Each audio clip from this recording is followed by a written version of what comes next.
Beleza, minha gente, vamos lá para a resolução de mais uma questão do Enem 2012, segunda aplicação.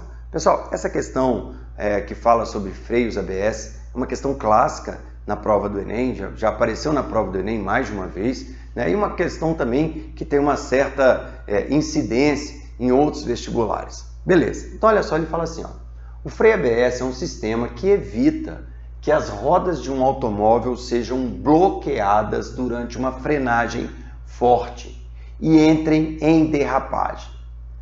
Testes demonstram que a partir de uma dada velocidade, a distância de frenagem será menor se for evitado o bloqueio das rodas. O ganho na eficiência da frenagem na ausência do bloqueio das rodas resulta de quê? Repara, pessoal, quando nós temos a roda do carro apoiada no chão, o atrito entre essa roda e o chão é estático. Quando a roda trava e a roda escorrega, aí sim o atrito entre a roda e o chão é um atrito dinâmico.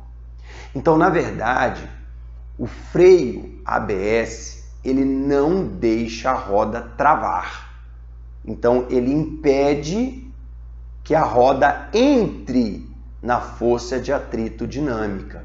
A roda freia na condição do atrito estático, tá bem? E aí o funcionamento do ABS está relacionado a essas duas coisas. Para você responder essa questão, você tinha que lembrar como é que funciona essa história. Então, a primeira coisa que tem que entender é o seguinte: a força de atrito estático, ela vai depender da força que está sendo feita para empurrar, né? Ou para segurar, vamos dizer assim no caso. Então, repara uma coisa: a força de atrito aumenta conforme a força de segurar aqui também aumenta, de empurrar também aumenta. Então, o que acontece? Quando você vai pisando no freio, sua força ali vai aumentando. Se você chegar à chamada força de atrito estática máxima, se eu passar dessa força, eu saio do atrito estático e entro no atrito dinâmico. Então, a força de atrito estática máxima é o valor da força de atrito que vai dividir dela para trás atrito estático, dela para frente atrito dinâmico. Então, observa, olha só. O ABS mantém as rodas sempre na iminência de deslizar, aproveitando o melhor possível o atrito estático. Lembrando que a força de atrito estática máxima, ela é sempre maior que a força de atrito cinético. Então, olha só, se eu estou aproveitando o máximo da força de atrito, eu estou trabalhando com uma força de atrito que é maior que a força de atrito cinético, que é maior que a força de atrito que eu teria se as rodas travassem. Então, repara, por que a força de atrito estática máxima é sempre maior que a força de atrito cinético? Porque o coeficiente de atrito estático é maior que o coeficiente de atrito cinético ou dinâmico. Estando as rodas na iminência do deslize, que é a chamada força de atrito estática máxima, o ABS libera instantaneamente a roda, impedindo o seu travamento e mantendo assim a força de atrito estática máxima. Então ele vai segurando a roda, Quando a roda tende a parar, ele solta a roda um pouquinho e freia de novo. Quando a roda tende a parar, ele solta a roda um pouquinho para ela voltar a girar e começa a prender ela de novo. Então olha só que interessante. Eu vou ter uma força de atrito estática máxima, que é a maior força de atrito que eu consigo chegar, e vou ter uma força de atrito dinâmica menor que a máxima, porque o Mi estático é maior que o Mi dinâmico. Quando eu começo a frear, eu vou aumentando aqui a força no pedal, e a força de atrito vai aumentando. Quando chega num determinado ponto que era para fazer isso aqui, e ficar no dinâmico, o que ele faz? Quando chega aqui que ameaça, ele solta a roda, continua no estático. Ele solta a roda, continua no estático. Então, ele mantém uma frenagem com uma força de atrito entre o dinâmico e o máximo. Entre o dinâmico e o máximo. A roda vai frear dentro daquela faixa.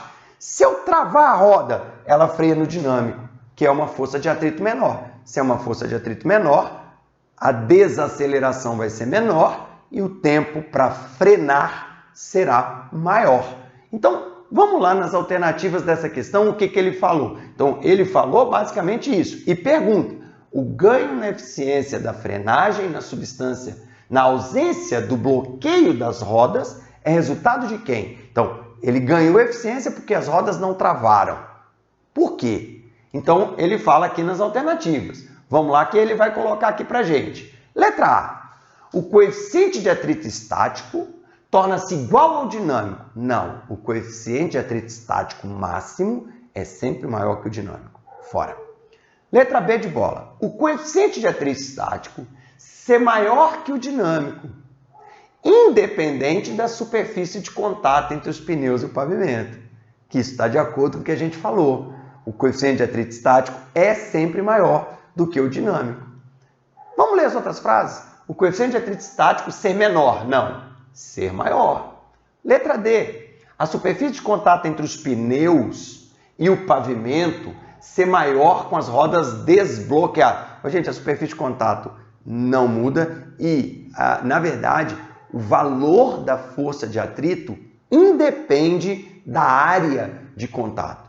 O valor da força de atrito depende da relação entre os dois materiais. Agora, não depende da área de contato, não. Área de contato maior, área de contato menor, não vai mudar o meu coeficiente de atrito. Não vai mudar minha força de atrito. Beleza? Bom, letra E. A superfície de contato entre os pneus e o pavimento ser maior com as rodas desbloqueadas. Bom, já falei que a superfície de contato, a área da superfície de contato, não vai alterar a força de atrito. Automaticamente, meus queridos, ficou a letra B de bola. O atrito estático, o coeficiente de atrito estático, é sempre maior que o coeficiente de atrito cinético ou dinâmico. Alternativa B. Valeu? Até a próxima questão, gente. Tchau, tchau!